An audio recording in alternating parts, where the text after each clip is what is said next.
Rangkap jabatan atau rangkap akal ya? Di Sampang Madura, politik dan bisnis daerah tampak saling pandang-pandangan. Ketua DPD PSI Sampang, Prasetyo Lukman Hakim, mengakui masih aktif sebagai Direktur Operasional PT Triple S, anak perusahaan BUMD PT Geliat Sampang Mandiri alias GSM. Alasannya terdengar lucu. Ini kan bukan BUMD langsung. Seolah anak perusahaan bukan darah daging induknya. Secara aturan tertulis, mungkin memang tak eksplisit, tapi secara etika dan logika hukum, anak BUMD tetap berada di bawah kendali induknya. Saham, arah bisnis, hingga keputusan strategis. Direksinya adalah perpanjangan tangan BUMD, maka di mana netralitas jika pengurus partai politik aktif duduk di kursi direksi? BUMD dibentuk untuk melayani kepentingan publik, bukan jadi perpanjangan kepentingan politik praktis. Jika batas ini kabur, konflik kepentingan tinggal menunggu waktu. Tata kelola yang profesional bisa berubah jadi panggung kompromi kekuasaan. Ironisnya, hingga kini belum ada sikap resmi dari PT GSM. Publik menyentil Direktur PT GSM, Bapak Tamsul. Diam berarti setuju atau sedang menunggu badai reda? Saatnya pemerintah daerah dan pengawas turun tangan sebelum netralitas BUMD benar-benar jadi dongeng. Bagaimana menurut Anda? Salam intelektual. Lampu belum menyala, kabel masih bergelantungan, tapi uangnya sudah jalan duluan. Ini PJU atau sulap anggaran ya? Di ruas jalan Kusuma Bangsa hingga Kedungdung, cahaya kejanggalan justru lebih terang daripada lampu PJU itu sendiri. Pekerjaan belum selesai, kontrak sudah lewat, tapi SP2D malah diterbitkan. Aneh atau sudah jadi kebiasaan ya? Faktanya, sekitar 40 tiang PJU masih telanjang, kabel belum terpasang, instalasi belum sesuai spesifikasi, pekerjaan jelas belum 100% rampung. Namun pada 29 Desember 2025, sehari sebelum pengecekan lapangan, anggaran proyek justru dicairkan. Cepat sekali urusan uang, lambat sekali urusan mutu. Nilai kontraknya bukan recehan, 2,1 miliar dari pagu 2,2 miliar yang dikerjakan CV Dharma. Tapi sampai melewati batas kontrak, fakta di lapangan tetap gelap. Ironisnya, yang terlihat justru Kadishub Sampang, Halilur Rahman, memilih berlagak pilon, seolah tak ada yang salah. Jika pekerjaan belum selesai tapi pembayaran sudah tuntas, ini bukan sekedar kelalaian, ini patut diduga abuse of power. Publik tidak butuh drama lampu mati di siang bolong, yang dibutuhkan adalah transparansi dan tanggung jawab. Bagaimana menurut Anda? Salam intelektual. Satu sidak, sejuta tafsir. Kasus nenek Elina yang mestinya sederhana justru berubah jadi bola panas, bergulir kemana-mana, memantul ke politik, identitas, hingga framing rasisme. Ketua Madas curiga, jangan-jangan sidak wakil wali kota Surabaya Armuji bukan sekedar empati, tapi juga panggung popularitas menuju pilwali. Lucunya, niat membela malah melahirkan gaduh. Bukannya api padam, justru disiram bensin media sosial. Tanpa klarifikasi, tanpa verifikasi, isu digiring liar. Suku Madura pun terseret, digeneralisasi, dicap ini itu. Padahal kegaduhan tak pernah menyelesaikan masalah, yang ada hanya memperlebar luka. Pengamat politik UNESA menilai, framing yang menyebut ormas justru jadi pemicu reaksi publik, bukan akar konflik. Dan DPRD Surabaya pun mengingatkan, jangan mudah terprovokasi, sebab informasi medsos sering berlari lebih cepat dari fakta.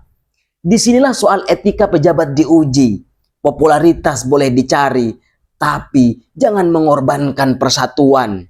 Sidak seharusnya menenangkan, bukan memanti alarm kegaduhan. Publik berhak atas klarifikasi, bukan sensasi. Mari jaga akal sehat dan persatuan. Bagaimana menurut Anda? Salam intelektual. Berani jujur itu mahal, tapi diam terlalu lama bisa lebih berbahaya.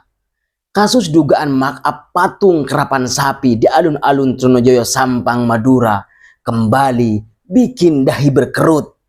Bukan karena ceritanya rumit, tapi karena prosesnya terasa lambat seperti patung yang dipatungkan. Sudah lebih dari 20 hari sejak SP2HP diterbitkan Unit 2 Tipikor Polres Sampang, tapi progresnya sunyi.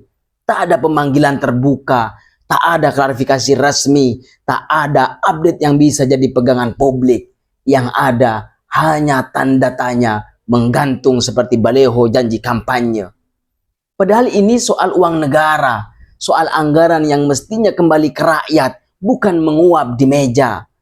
Kalau serius, mestinya langkah hukum sudah terlihat. Kalau berani, mestinya transparansi jadi panglima. Publik tak butuh drama, cukup kerja nyata.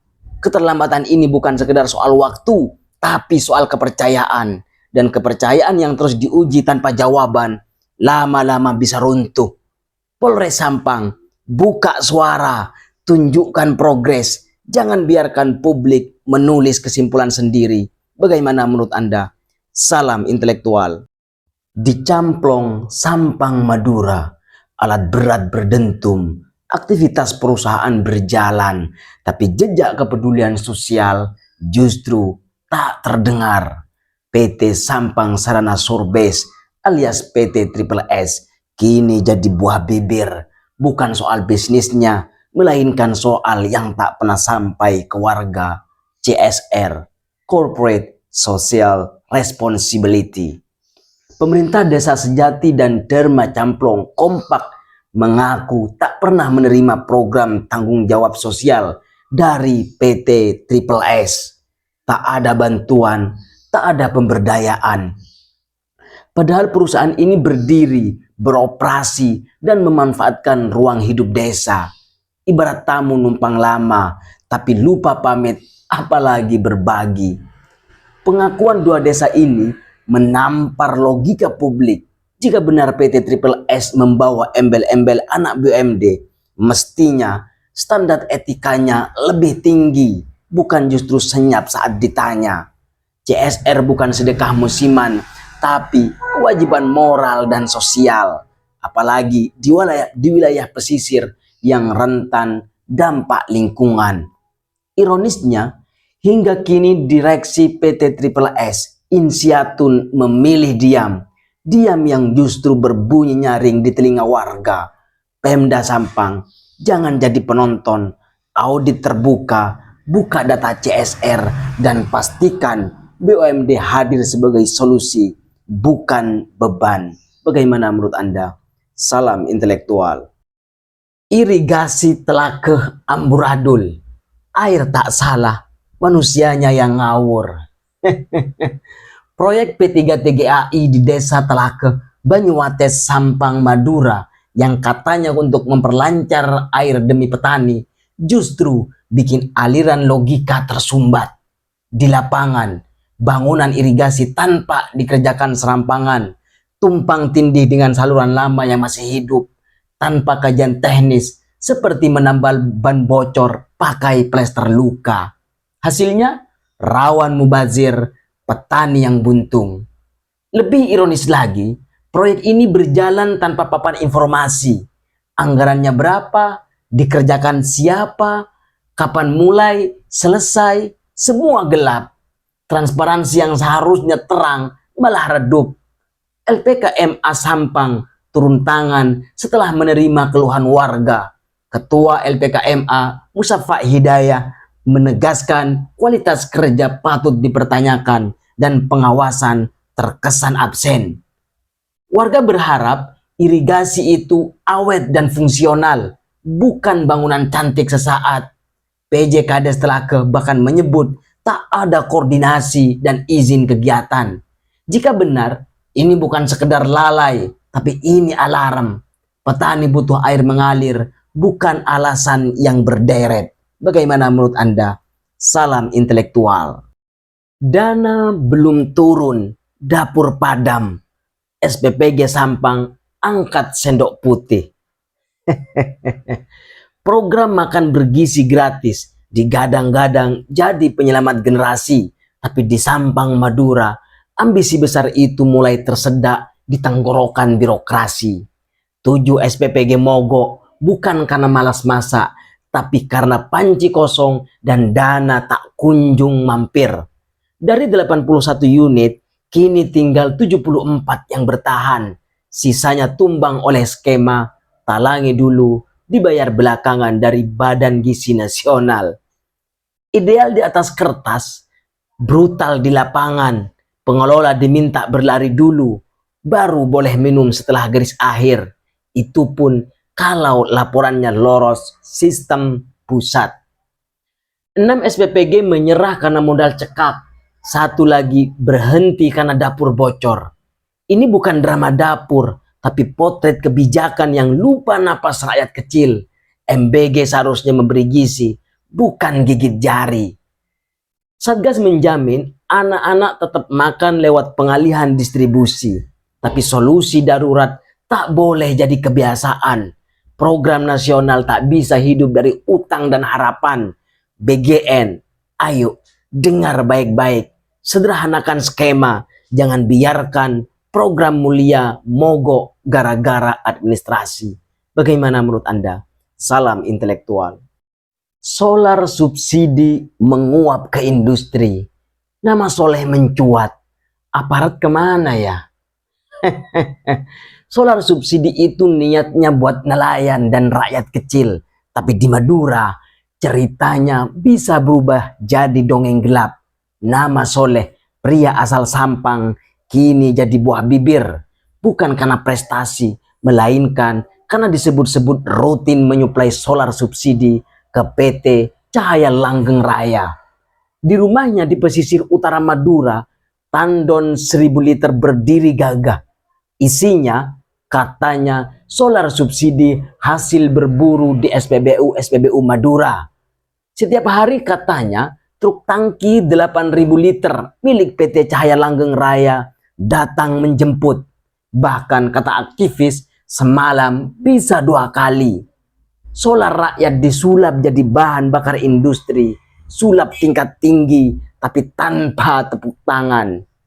Yang bikin dahi berkerut, praktik serupa di Sumeneb bisa ditindak. Barang bukti nongkrong di Mapolres, tapi di Pasean, lapak tetap mengepul, truk tetap mondar-mandir, aman atau diamankan. Sekarang bola panas ada di tangan aparat. Aparat, masihkah mau jadi penonton? Tahu tidak, solar ini milik rakyat. Bagaimana menurut Anda? Salam intelektual. 12 miliar dana pen. Yang masuk penjara kok figuran ya?